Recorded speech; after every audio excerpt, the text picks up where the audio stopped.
եմ, որը կարող է ձեզ դուր չգալ, ուր էիք վերջին 5-6 տարիների ընթացքում եւ մեր պետությունը անցնում էր դժվարությունների միջով։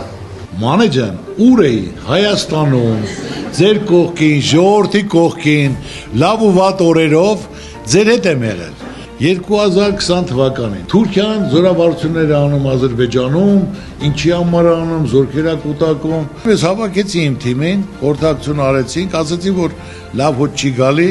վտանգ է Ղարաբաղի համար, Ղարաբաղն են կորցնելու, զոհեր ենք տալու։ Դրանից հետո որևիցե մեկը, ասենք, ընդդիմությունը, քաղաքական գործիչները, պետությունը ոչ մեկ չհանդիպեց, ասաց Ծառուկյան ջան, ինչի համար ես այդպիսի բաներ ասում, ինքը ինչն է, ինչ պատճառով ես դու ասում։ Ոչ մեկը։ Այդտենց էլ մնաց։ Ես ասեմ հունիսի 5-ին, հունիս, հուլիս, օգոստոս, սեպտեմբեր, սեպտեմբերի 27-ին պատերազմը սկսեց։ Այդ ժամանակ ես բանտում էի։ Իմ տղաներին փաստաբանի միջոցով իմացարեցի, սիրտս կտոր էր լինում, որ ես 4 ամիս առաջ եմ ասել։ Տղաներից ասի տեղակ բայ թող մի քանի միլիոն ինչքան կհավաքեն, թող Ղարաբաղ գումար ուղարկեն մեր ընտանիքի կողմից։ Անկախ նրանից ես բանտում եմ, բայց մեր աջակցություն մասնակցությունը պարտադիր է։ Ուղարկել եմ։ Հետո եղավ նոյեմբերի 9-ը։ Ցույցեր, միտինգներ, ժողովուրդը, քաղաքական գործիչները, այսպես չի լինի, նոր ընտրություն, նորապետ, այսպես չի կարա շարունակվի։ Դիմել են ինձ, ես իմ թիմին հավաքել եմ, ամենամեծ խմբակցությունը ես ունեի, ասեմ իմ թիմակիցներին, եթե ժողովուրդը ուզում է, որ պետք է լինի ընտրություն, մենք համաձայն ենք թող լինի նոր ընտրություն։ Էլ իմ թիմով պատրաստվել ենք, ծրագրեր կազմել ենք, հիմնական ամենակարևորագույն կետերը վարկային խնդիրը, որը դրած էր ոնց պետք է լուծվի, որ մենք ունենք 650,000 ընտանիք, 2,400,000 վարկառու, եղել է տնտեսական ճգնաժամ, համաճարակ պատերազմ։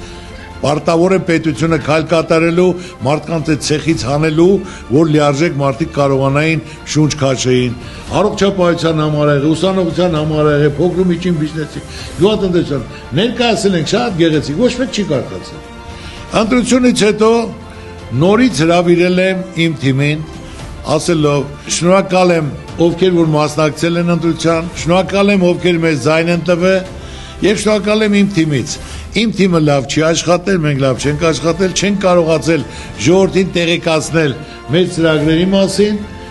ուրիշները ավելի լավ են ներկայացել, դա ցավը տանեմ։ Այսօր էլ թող նրանք էլ ժողովրդի առաջ պատասխան տան։ Ու մենք էլ անցել ենք մեր գործին, դրանից հետո շրջափակման ժամանակ օրը գիշեր կազմակերպելով, օգնելով, ֆուրերով, ինչ որ պետք է եղել։ Օգնել ենք ամեն ինչով, բոլորը տեղի ղեկավարությունը Արցախի գիտի, ժողովուրդը գիտի, ճանաչողները գիտեն, օգնել են։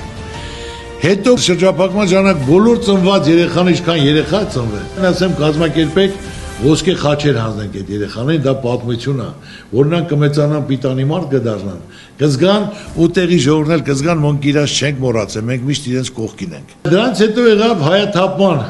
որ ասենք ամբողջ հայությունը եկավ Հայաստան, դադարք եկել են, կազմակերպելով, օգնելով սնունդա, բնակարանը